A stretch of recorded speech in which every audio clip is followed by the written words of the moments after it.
प्राकृत अनुरागी सभी महानुभावों को मेरा डॉक्टर पुलक गोयल का यथा योग्य अभिवादन, सादर जय जिनेन्द्र। आज हम प्राकृत रचना सौरभ पुस्तक में से पाठ क्रमांक 22 का अध्ययन करेंगे।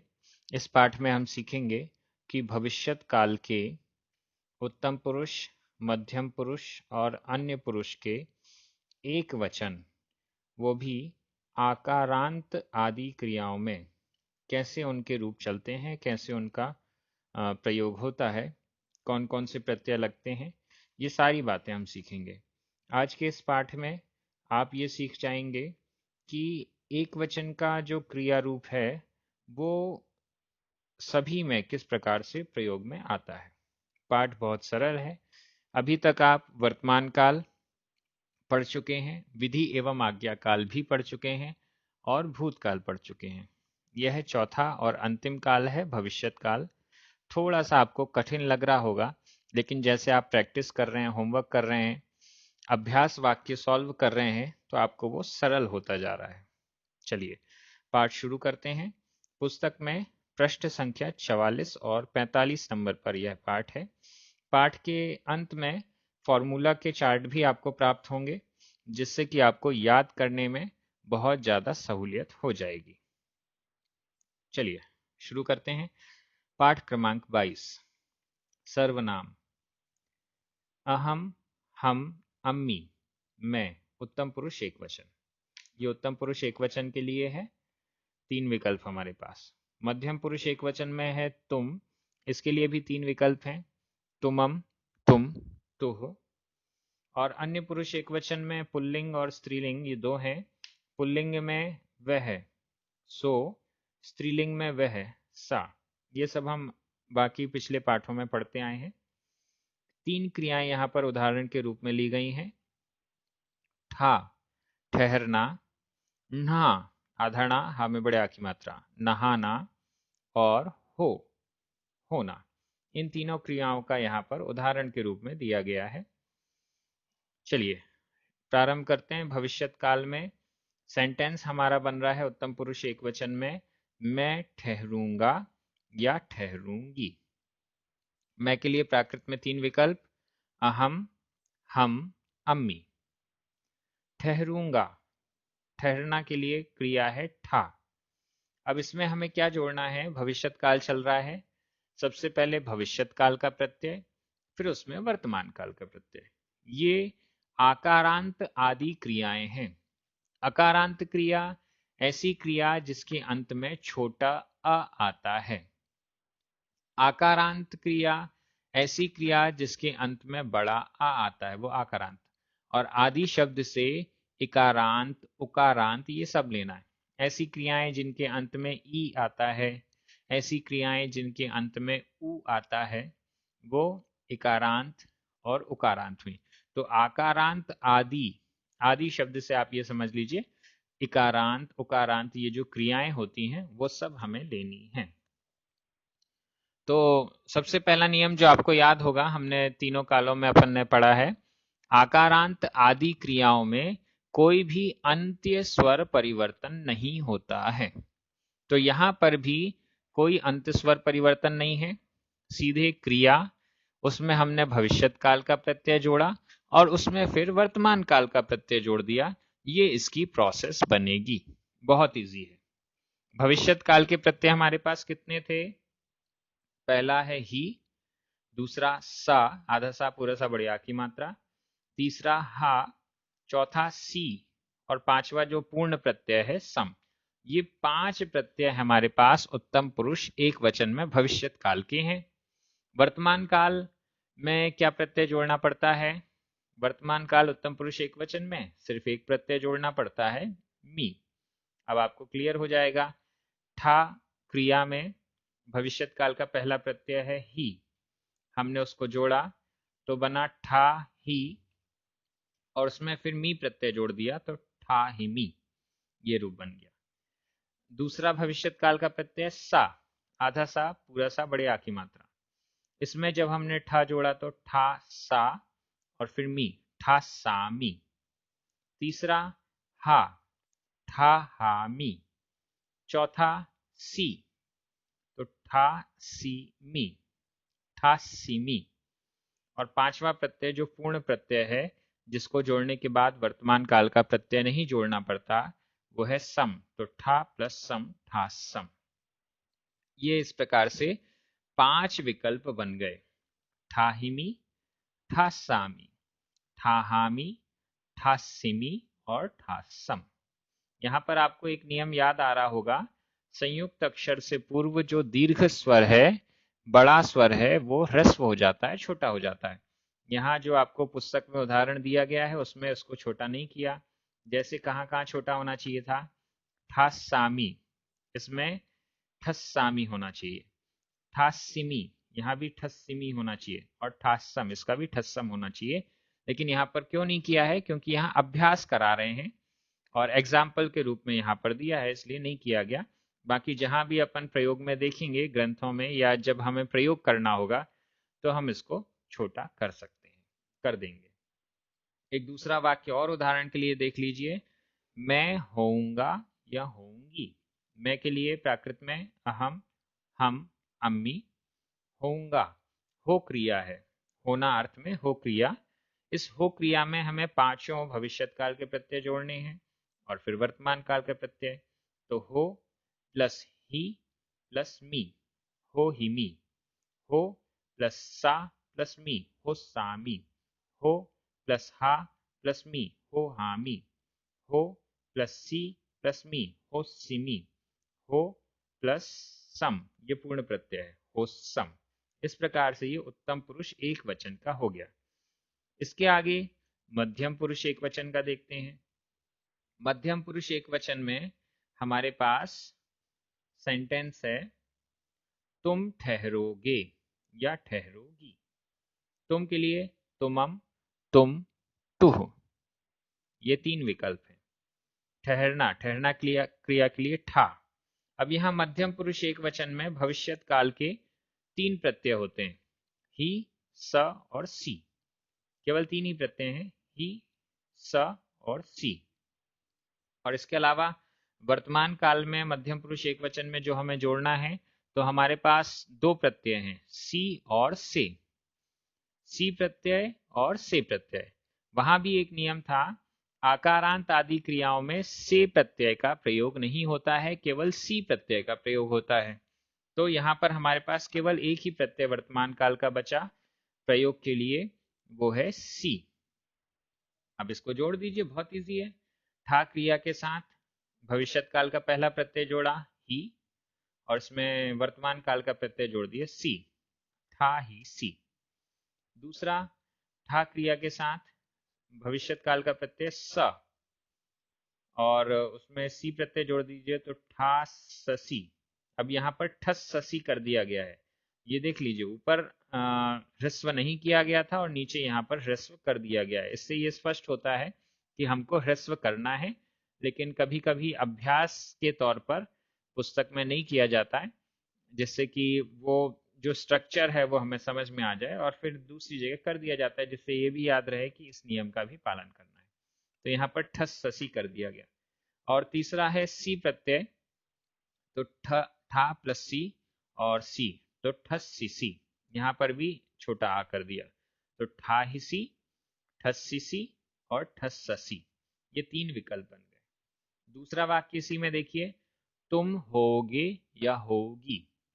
तो होगे, हो क्रिया है, तुम के लिए तुमम, तुम, तुह, ये 3 विकल्प। हो क्रिया में भविष्यत काल का पहला प्रत्यय जोड़ा ही, हो ही और सी, हो ही सी। स प्रत्यय जोड़ा तो हो ससी, और सी प्रत्यय जोड़ा तो हो सीसी। ये 3 विकल्प बन गए। अन्य पुरुष एक वचन पर आ जाइए। अन्य पुरुष एक वचन में पुल्लिंग, वह ठहरेगा। तो वह पुल्लिंग में उसके लिए सो, ठहरेगा। अब ठा क्रिया के साथ भविष्यत काल के हमारे पास प्रत्यय हैं 3, ही, स और सी। जब और वर्तमान काल के कितने प्रत्यय हैं? वर्तमान काल के 4 प्रत्यय हैं, ई, ए, दी, दे। लेकिन जब आकारांत आदि क्रियाएं लगाई जाती हैं, तो उसमें ए और दे, ये दोनों प्रत्यय नहीं लगाए जाते। तो एक नियम तो ये हो गया। तो अपने पास केवल 2 प्रत्यय बचे, ई और दी। और फिर यहाँ पर भी एक नियम है कि जब भविष्यत काल का सी प्रत्यय होता है तो सी प्रत्यय में केवल एक ही प्रत्यय जोड़ा जाता है भविष्य वर्तमान काल का, वो है दी। तो यहाँ पर क्या बात बनेगी, ही प्रत्यय और स प्रत्यय जब हम जोड़ेंगे तो हमारे पास वर्तमान काल के दो प्रत्यय हैं ई और दी, और जब हम सी प्रत्यय के साथ जोड़ेंगे तो केवल एक ही प्रत्यय है दी। अब बनाइए कितने रूप बनते हैं। था क्रिया के साथ ही प्रत्यय जोड़ने पर था ही, और इसमें वर्तमान काल के दो विकल्प हैं ई और दी, तो ठा ही ई ठा ही दी, ये दो रूप बन गए। अब इसी प्रकार से स प्रत्यय ठा स, इसमें भी यहाँ पर ह्रस्व कर दिया, ठस हो गया, और इसमें ई और दी प्रत्यय जोड़ने पर ठस्सई ठस्सदी, ये दो विकल्प और बन गए, चार हो गए।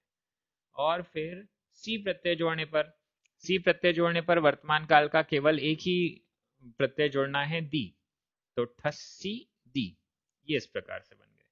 इसी का वाक्य स्त्रीलिंग में बनाइए, वह ठहरेगी, स्त्रीलिंग में वह के लिए सा, ठहरेगी ठा क्रिया, भविष्यत काल का पहला प्रत्यय ही ठा ही, इसमें ई और दी जोड़ दीजिए, ठा ही ई ठा ही दी। दूसरा भविष्यत काल का प्रत्यय सा, आधा सा पूरा सा, इसमें ई और दी जोड़ना है, ठस्सई ठस्सदी। और तीसरा भविष्यत काल का प्रत्यय सी, इसमें केवल एक ही प्रत्यय जुड़ेगा दी, तो ठस्सिदी, ये रूप बन गया। अब इसी का अगला वाक्य, वह होवेगा, और स्त्रीलिंग में बनेगा वह होवेगी, पुल्लिंग में वह के लिए सो, स्त्रीलिंग में वह के लिए सा। होवेगा के लिए हो क्रिया है, हो क्रिया में ही इनको जोड़िए, पहला भविष्यत काल का प्रत्यय ही, हो ही ई, दी जोड़ने पर हो ही दी, हो सई हो सदी, और तीसरा प्रत्यय हो सीधी। इस प्रकार से ये वाक्य बन जाएगा, स्त्रीलिंग में भी इसी प्रकार से बन जाएगा। इसके बाद आपके सामने एक फॉर्मूले का चार्ट आ रहा है, दो फॉर्मूले के चार्ट आपके सामने आएंगे। पहला फॉर्मूले का चार्ट है जिसमें आपको भविष्यत काल के तीनों पुरुषों के एक वचन अकारांत क्रिया में कैसे बनते हैं उसका चार्ट है। फिर अगला चार्ट आएगा कि आकारांत आदि क्रियाओं में उसमें क्या चेंजेस होते हैं। तो ये दो चार्ट आपके सामने हैं। पहला चार्ट समझ लेते हैं, भविष्यत काल तीनों पुरुष एक वचन अकारांत क्रिया, ऐसी क्रिया जिनके अंत में आ छोटा आ आता है। इसमें हमारे पास फॉर्मूला बना था, क्रिया प्लस अंत्य स्वर परिवर्तन प्लस भविष्यत काल का प्रत्यय और प्लस वर्तमान काल का प्रत्यय। जब हम उत्तम पुरुष एक वचन में देख रहे हैं हस क्रिया के साथ, तो अंत्य स्वर परिवर्तन हमारे पास तीन ग्रुप बन रहे हैं। भविष्यत काल के 5 प्रत्यय यूज में आएंगे, ही सा हा, इसको पहले ग्रुप में रखा। दूसरा ग्रुप है सी और तीसरा ग्रुप है सम। यह आपका एक प्रकार से रिवीजन भी हो जाएगा। जब हम ही सा और हा इन तीन प्रत्ययों का प्रयोग करते हैं तो अंत्य स्वर में अ के स्थान पर दो परिवर्तन होते हैं, ई और ए, और इसमें फिर वर्तमान काल का प्रत्यय जोड़ते हैं मी। तो टोटल कितने रूप हो गए वो देखिएगा। यहाँ पर अंत्य स्वर परिवर्तन के दो विकल्प, भविष्यत काल के 3 विकल्प और वर्तमान काल का 1 विकल्प। तो 2 गुणित 3 गुणित 1, ये 6 विकल्प बन गए, ये 6 विकल्प हो गए। दूसरे नंबर पर भविष्यत काल का प्रत्यय सी, जब ये सी प्रत्यय यूज करते हैं तो अंत्य स्वर परिवर्तन में केवल एक ही विकल्प हमारे पास होता है, छोटे अ के स्थान पर ई कर देना। और फिर वर्तमान काल का प्रत्यय एक है मी, तो 1 गुणित 1 गुणित 1 बराबर 1, सिर्फ एक विकल्प बना। और तीसरा सम प्रत्यय, सम प्रत्यय पूर्ण प्रत्यय है, इसके बाद वर्तमान काल का प्रत्यय नहीं लगता है, और इसमें अंत्य स्वर परिवर्तन दो विकल्प हैं, अ के स्थान पर ई और ए। तो 2 गुणित 1 गुणित 0, तो 2 गुणित 1 बराबर 2।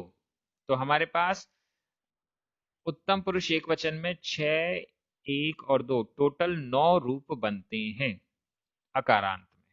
मध्यम पुरुष में ही स सी ये 3 भविष्यत काल के प्रत्यय हैं।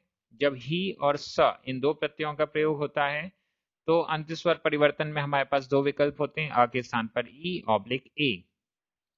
और वर्तमान काल के प्रत्यय भी दो हैं, सी और से, तो 2 गुणित 2 गुणित 2, तो कितने हो गए? 2 गुणित 2 4, 4 गुणित 2 8, ये 8 विकल्प हो गए। आपको ये समझ में आ रहा होगा कितने विकल्प कैसे बनते हैं। इसको फिर आप कॉपी में नोट भी कर रहे हैं, अभ्यास भी कर रहे हैं, तो वो एकदम क्लियर आपको हो रहा है। दूसरा इसमें सी प्रत्यय है। सी प्रत्यय के साथ अंत स्वर परिवर्तन सिर्फ एक है, आ के स्थान पर ई, और वर्तमान काल के दो प्रत्यय सी और से, तो 1 गुणित 1 गुणित 2, ये 2 हो गए, तो 8 और 2 मिलाकर 10। 10 विकल्प बनते हैं मध्यम पुरुष एक वचन में। अन्य पुरुष पर आइए। अन्य पुरुष के लिए भी भविष्यत काल के 3 प्रत्यय हैं, ही, स और सी। ही, स, इन दो भविष्यत काल के प्रत्ययों के साथ अंत स्वर परिवर्तन के दो विकल्प बनते हैं, आ के स्थान पर ई और ए, और इसमें वर्तमान काल के प्रत्यय 4 जुड़ते हैं, ई, ए, दी, दे। तो 2 अंत स्वर परिवर्तन के दो विकल्प, भविष्यत काल के 2 गुणित 2 गुणित 4, कितने हो गए? 2 गुणित 2 4, 4 गुणित 4 बराबर 16। ये 16 विकल्प हो गए। यहाँ पर मैंने 8 + 8 करके 16 किया है, वो आप समझ गए होंगे। और सी प्रत्यय के साथ अंत स्वर परिवर्तन केवल एक है, आ के स्थान पर ई, और वर्तमान काल के प्रत्यय भी सी प्रत्यय में केवल दी और दे, ये दो ही जुड़ते हैं, ई और ए नहीं जुड़ते। इस दृष्टि से 1 गुणित 1 गुणित 2 बराबर 2, 16 और 2 मिलाकर 18। अन्य पुरुष एक वचन में कुल 18 विकल्प जुड़ते हैं। इसके फॉर्मूले पर अपन अब आकारांत वाले फॉर्मूले पर चलते हैं। इसी फॉर्मूले से हमें अंत्य स्वर परिवर्तन पूरा का पूरा कट कर देना है। तो हमारे पास क्या फॉर्मूला बनता है? क्रिया प्लस भविष्यत काल का प्रत्यय प्लस वर्तमान काल का प्रत्यय। उत्तम पुरुष एक वचन में क्रिया हमारे पास था, ये बड़ा आकारांत आदि क्रियाओं का चार्ट है। इसमें भविष्यत काल के 5 प्रत्यय हैं, इसको भी हमने 3 ग्रुप, जैसा पिछला चार्ट था उसको एज इट इज हमने यहां रखा हुआ है। बस अंत्य स्वर परिवर्तन का पूरा कॉलम गायब हो गया है।